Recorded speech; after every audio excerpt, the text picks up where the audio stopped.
しかけてもその破片さえ輝いてた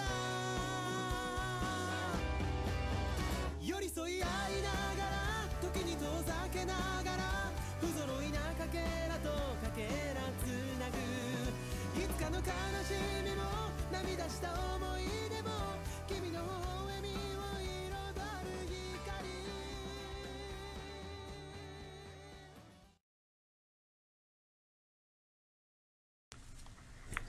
Hey guys, what's up? I'm a few days late on this review, but I was busy with school.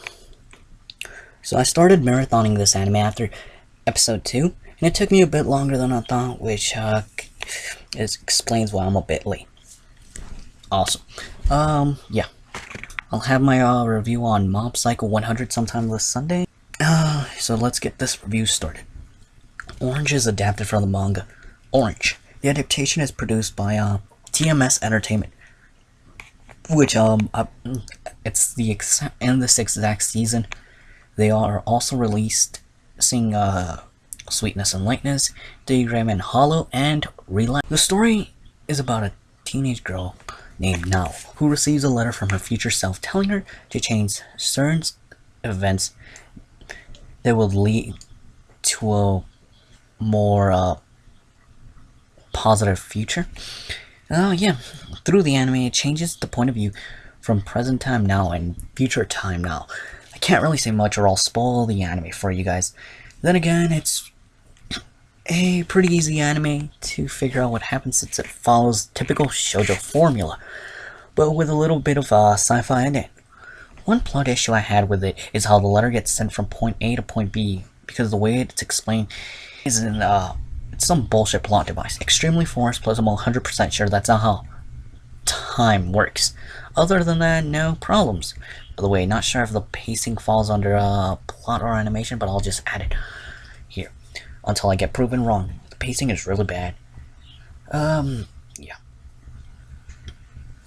So I made a new point system in case people want that. Anyways, I'll give it an 8 out of 10. The characters are pretty much the typical cookie cutter characters that you'll see in pretty much every shoujo anime, except for the male lead Kakeru, which is what adds the drama into the anime. There's more to him, but I won't spoil it, because that's what makes this anime unique. I enjoyed watching all the characters interact. They felt real, but some characters did get on my nerves, like Nao and Kakeru. Anyways, yeah. So yeah, the characters were also, as you can tell, very generic, but at least they changed from how they were from the beginning till the end. I'll give it a 7 out of 10. Animation. It has a typical shoujo art style. The backgrounds are nice, but it uses way too many still frames, which are annoying. It also has a lot of scenes where the people are moving, but for some reason the background is just still and frozen.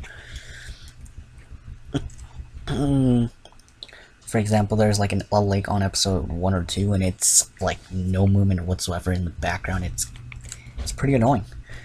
Sometimes the characters also look very undetailed, and when they're shown for too long, it's extremely visible. Yeah. And finally, my final issue I had with the animation was the recycling of frames, and I guess they were expecting me and everyone else not to notice. I felt that it was extremely lazy. The one thing I did notice that was a positive was they did a good job animating scenes like when Hiroto is eating, and he then just looks at Nao out of nowhere. It shows that he likes her. Very good job, it makes it look real. I'll give it a 5 out of 10. Maybe 6, but I'm gonna go with 5 right now.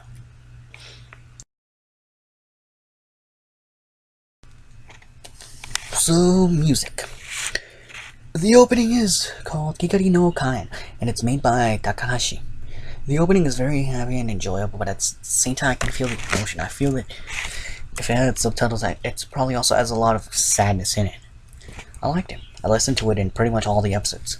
The ending theme is called Mirai, and it's by Kobokuro. The ending theme wasn't great in my opinion. I tried liking it, but it just wasn't good. So yeah.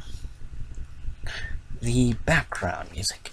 They used a huge variety. None of them were memorable per se, but I think they were at least trying, so I'll give it that an 8.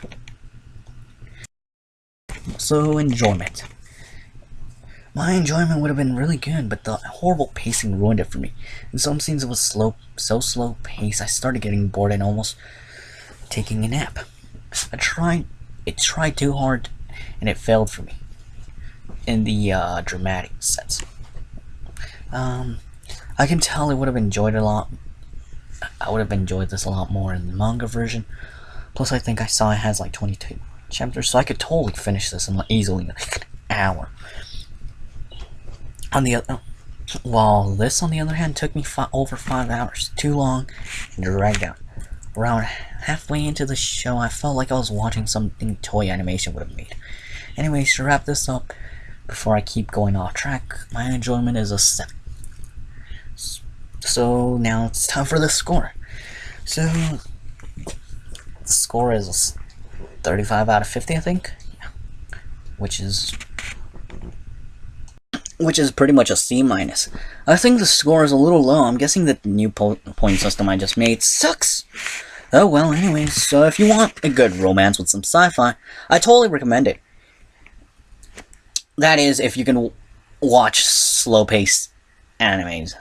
If you can also watch One Piece, you can watch this thing. Because, yeah, you guys know what I'm talking about. And current day One Piece, by the way.